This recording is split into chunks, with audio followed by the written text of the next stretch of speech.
Hi, I'm Torte de Lini. In 7.36, Pangolier saw a shift away from its popular skill build of maxing out Swashbuckle to now focusing on maxing out Shield Crash. The hero used to be an all-around proactive mid laner for over a year alongside Ember Spirit, and one of the key reasons for that was that he came online relatively early, had few item needs, and could teamfight at a good tempo with the cooldown of Rolling Thunder and the output you do with Swashbuckle.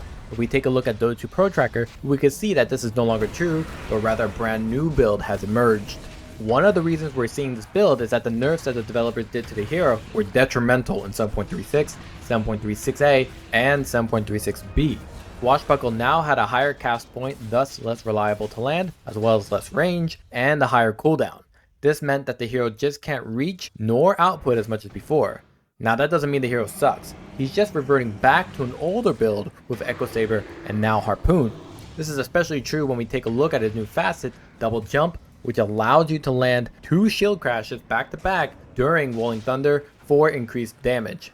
Previously, Pangolier's build was around Arcane Boots and Diffusal Blade for the Swashbuckle usage. With that early timing of Diffusal Blade, he'd look towards ganking the side lanes around the 12 to 14 minute mark to burst enemies down with a Swashbuckle into Rolling Thunder and Shield Crash into Swashbuckle again. Now that's gone, but a more stat-oriented Pangolier come in its place, and we are seeing a shift of Pangolier going from a burst down hero to a skirmisher. Because while the hero did lose a lot from Swashbuckle, his overall stat growth went up, which gives him generally more damage as a universal attribute hero. Not to mention that in 7.36a and 7.36b, he got even more damage with Shield Crash, either from his Facet or just in general, as well as Lucky Shot lasting longer and being more effective. So we're looking at a hero that needs to de-emphasize his reliance on Swashbuckle and more around his Rolling Thunder, Shield Crash, and Lucky Shot. So we solved why Arcane and Diffusal are no longer his go-to items, and the mystery involving why he goes Echo Sabre and Power Treads is becoming more clear. In 7.36, Rolling Thunder moved away as a magic damage based ability and is now physical. What's more, Rolling Thunder now deals base damage but also a percentage of your total attack damage, thus emphasizing the importance of Lucky Shot, so the opponent takes more damage when they have reduced armor, and so the idea of building more stat based items like Echo Sabre and Power Treads is more apparent. With more universal based stats, as the items we named before, as well as let's say a Harpoon, even Manta Style being bought from Pangolier at the highest level, we can confirm that skirmishing is how the hero is currently being played. Even we see sometimes like a Desolator and Assault Cuirass for more output and attack speed, so Lucky Shot would proc. So in essence, the hero isn't really about magical damage, but rather about the physical output he can do, whether through regular attacking, Rolling Thunder, Shield Crash, just for the chance of Lucky Shot occurring. Swashbuckle is now complementary to Pangolier's playstyle rather than the leading approach to how Pangolier engages.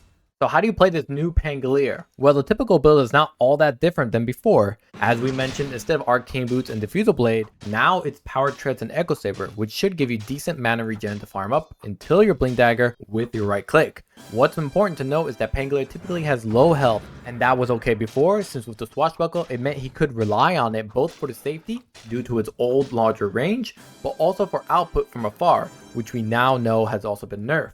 The buffs we see for Shield Crash Barrier, both from the Facet stats as well as from Talent 15, indicates to us that the barrier helps compensate for the lack of low health. Not to mention the fact that you're picking up an Echo Sabre for that extra HP through the strength attribute. To be honest though, I think Pangolier is rather unkillable with his current build anyways. With Echo Sabre though, you can typically fight out a lot more of the times because again, you are not relying on Swashbuckle, but the damage output from your Shield Crash and Rolling Thunder damage from percent total attack amount. I also really like how people are picking up a Harpoon so they can grab players during Rolling Thunder to guarantee the hit on them and thus damage.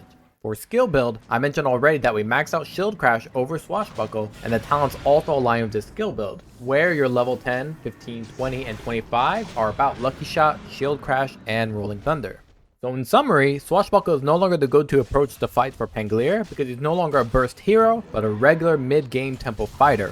Items like Echo Sabre, Harpoon, Acceptor now all contribute to this universal attribute hero's damage, which is then capitalized on by his Rolling Thunder ultimate ability that does a percent of its total attack damage stat. In recent patches, the Swashbuckle has been nerfed, but everything else has been significantly buffed and revolves around physical damage output. Diffusal Blade can still be good on Pangolier, and he can even play like an offlaner, but it's more about catch than anything else. The meta is leaning more and more towards early to mid game fighting and requires a hero that can actually survive and, more importantly, can fight it out without having to wait for Swashbuckle to come off cooldown. To see Pangolier being played in this old but returned style just shows how uniquely flexible the hero can be. Thanks for watching. Let me know in the comments how your Pango games have been. Don't forget to subscribe. Cheers.